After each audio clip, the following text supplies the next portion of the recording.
어느 작은 마을에 톰이라는 호기심 많고 발랄한 소년이 살고 있었습니다. 톰은 늘 세상의 비밀을 알고 싶어 했고 특히 신비로운 것들에 대해 관심이 많았습니다. 그래서 그는 종종 마을의 현자, 아키노스 할아버지를 찾아가 질문을 던지곤 했습니다. 어느 날 톰은 아키노스 할아버지에게 가서 물었습니다. 할아버지, 왜 모든 것에는 시작이 있나요? 우리는 어디서 왔고 모든 것의 근원은 무엇인가요? 할아버지는 잠시 깊은 생각에 잠겼다가 미소를 지으며 말을 꺼냈습니다. 얘야, 이 세상에는 모든 것에 이유가 있단다. 우리가 먹는 음식, 우리가 읽는 책, 우리가 사랑하는 사람들 모두 어떤 연유로 우리의 삶에 나타나지. 그리고 이 모든 것의 배후에는 또 다른 이유가 이어지지. 하지만 그 모든 이유들을 하나하나 거슬러 올라가면 어디서 끝이 나나요? 톰이 조심스레 물었습니다. 바로 그것이 중요한 질문이란다. 할아버지는 눈을 반짝이며 대답했습니다. 그것을 이해하기 위해서는 제1원 일론이라는 이론을 알아야 해. 할아버지는 톰을 마을 근처의 작은 언덕으로 데리고 갔습니다. 그곳에서 할아버지는 톰에게 나무 한 그루를 가리키며 설명을 시작했습니다. 저 나무를 보거라. 나무가 자라려면 씨앗이 필요하고 씨앗은 또 다른 나무에서 생겨나지.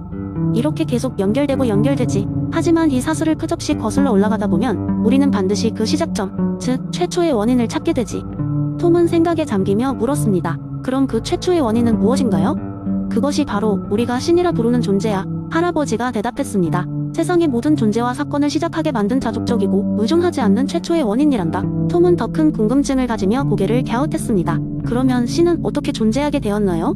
신에게도 원인이 필요하지 않나요? 할아버지는 따뜻하게 웃으며 톰의 머리를 쓰다듬었습니다. 좋은 질문이로구나, 얘야. 하지만 그것이야말로 인간의 한계를 넘는 신비란다. 신은 스스로 존재하며 그분 자체가 시작이자 끝인 존재로 생각한단다. 그래서 우리는 그것을 믿음으로 받아들이지. 그러니까 세상의 모든 것은 서로 밀접하게 연결되어 있고 그 모든 것의 시작점은 신이라는 거군요. 톰은 작은 손으로 손뼉을 치며 외쳤습니다. 그날 이후로 톰은 마을을 돌아다니며 자신이 배운 것을 다른 친구들에게도 이야기해 주었습니다. 그는 모든 존재에 대해 새로운 시각을 가지게 되었고 세상이 더욱 흥미롭고 경이롭게 다가왔습니다. 마을 사람들 역시 톰의 이야기를 들으며 매일의 삶 속에서 존재의 신비와 그 근원을 되새기게 되었습니다. 톰의 이야기를 통해 마을 사람들은 그들의 삶이 자족적이고 의존하지 않는 최초의 원인과 연결되어 있으며 그로 인해 서로에게도 깊이 연결되어 있다는 사실을 깨닫게 되었습니다. 이로써 마을은 더욱더 따뜻하고 서로 배려하는 공동체가 되었답니다. 두 번째 이야기, 옛날 옛적 작은 마을에 5명의 친구가 살고 있었습니다. 각각의 이름은 벤, 헨, 카를, 데이브, 그리고 엘리엇이었습니다. 이들은 어렸을 때부터 단짝이었고 함께 무엇이든 해결할 수 있다고 믿었습니다. 하지만 나이가 들면서 서로 다른 성격과 욕구가 나타나기 시작했습니다.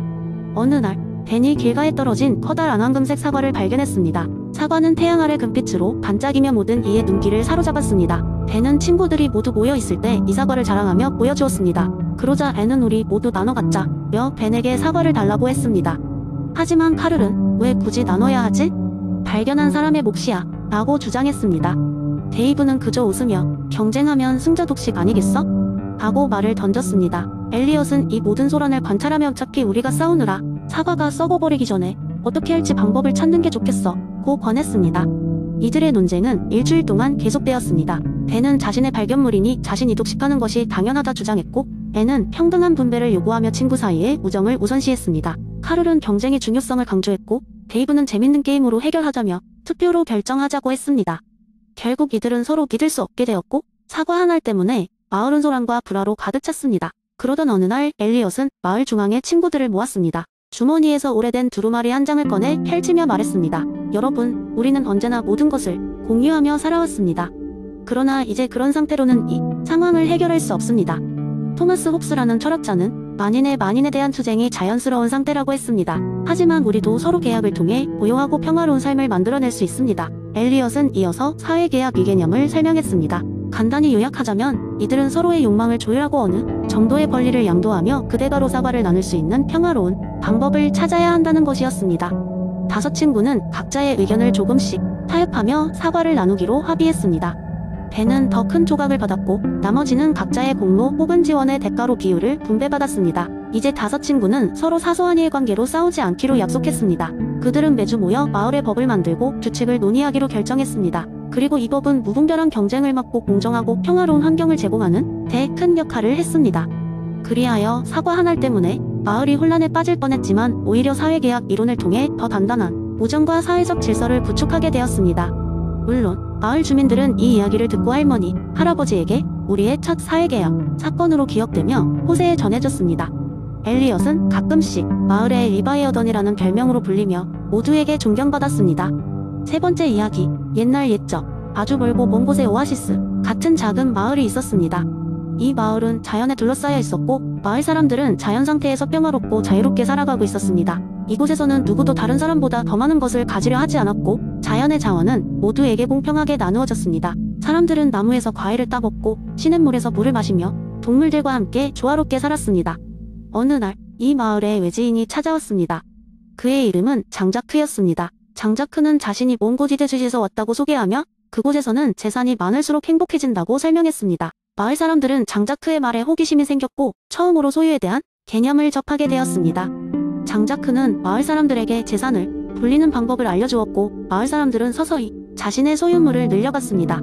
시간이 지나면서 마을은 변하기 시작했습니다. 일부 사람들은 더 많은 과일을 따서 저장해두기 시작했고 다른 사람들은 가장 좋은 땅을 차지하려고 경쟁했습니다. 비록 이곳이 오아시스 같은 곳이었지만 사람들 사이에 분쟁이 일어나기 시작했고 점점 더 많은 사람들이 불평등을 느꼈습니다. 자유롭고 평등했던 자연 상태는 사라지고 사람들은 장자크가 이야기한 대도시의 모습과 닮아가는 듯 했습니다. 이제 마을은 이기심이 가득한 곳이 되었습니다. 사람들은 더는 서로를 믿지 않았고 매 순간 자신의 이익을 지켜야 했습니다. 그러던 어느 날 마을의 현자였던 한 노인이 장작을 다듬으며 조용히 말했습니다. 우리가 원래 누렸던 자연의 상태를 기억하는가? 우리는 모든 것에서 자유롭고 서로에게 평등했소. 하지만 우리가 쓸데없는 재산을 쌓으면서 그 자유를 잃어버리지 않았소? 장자크의 말은 우리를 부패하게 만들었소. 이 말을 들은 마을 사람들은 잠시 멈추어 자신들을 돌아보았습니다. 비로소 그들은 현자의 말이 사실이라는 것을 깨달았습니다. 그들은 더 이상 자연 속에서 자유롭고 평등한 존재가 아닌 서로를 경쟁 대상으로 보는 불행한 존재가 되어 있었습니다. 그제야 사람들은 장자크가 떠나기 전 마지막으로 그들에게 던진 질문을 기억해내었습니다. 진정한 행복이란 만물을 소유하는 것이 아니라 본래의 자유와 평등한 자연 상태를 회복하는 것 아닐까요? 이 사건 이후 마을 사람들은 마음가짐을 바꿨습니다. 그들은 자신들의 소유물을 나누기 시작했고 처음처럼 자연과 조화를 이루며 살아가고자 노력했습니다. 장자크의 방문은 그들에게 중요한 교훈을 남겼습니다. 장자크의 말은 그저 이야기일 뿐이었지만 그것은 사람들에게 잃어버린 자연 상태의 중요성을 다시금 일깨워 준 소중한 경험이었습니다. 마을 사람들은 이제 매일 아침 해가 뜰 때 서로 인사를 나누며 이렇게 외칩니다. 자연의 상태로 돌아가자.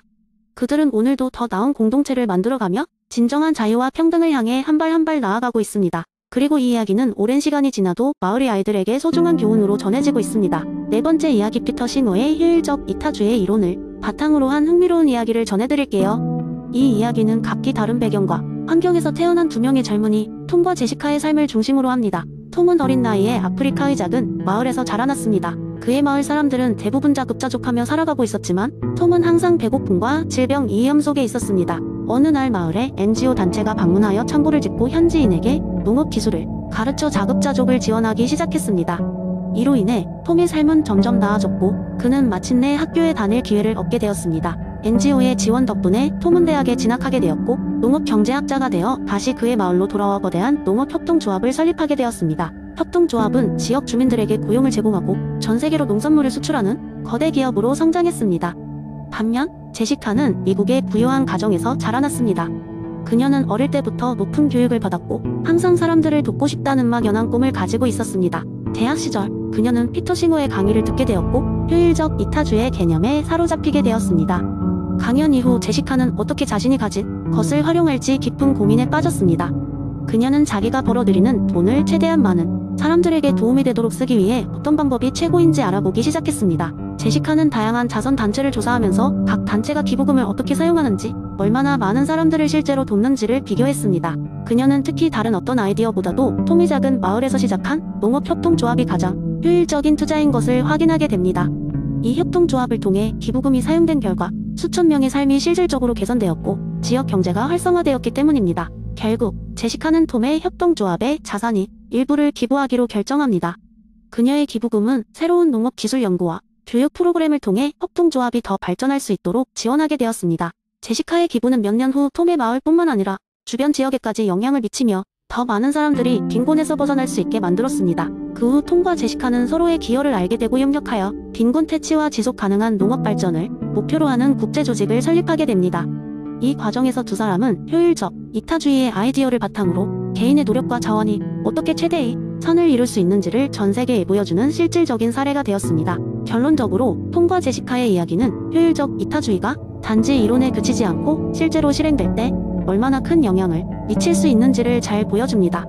그들은 피터 싱어의 가르침대로 자원을 가장 효과적으로 활용하여 최대한 많은 사람들에게 행복을 가져오는 과정을 통해 서로 다른 출발점에서도 공동의 선을 이루어낼 수 있음을 증명했습니다.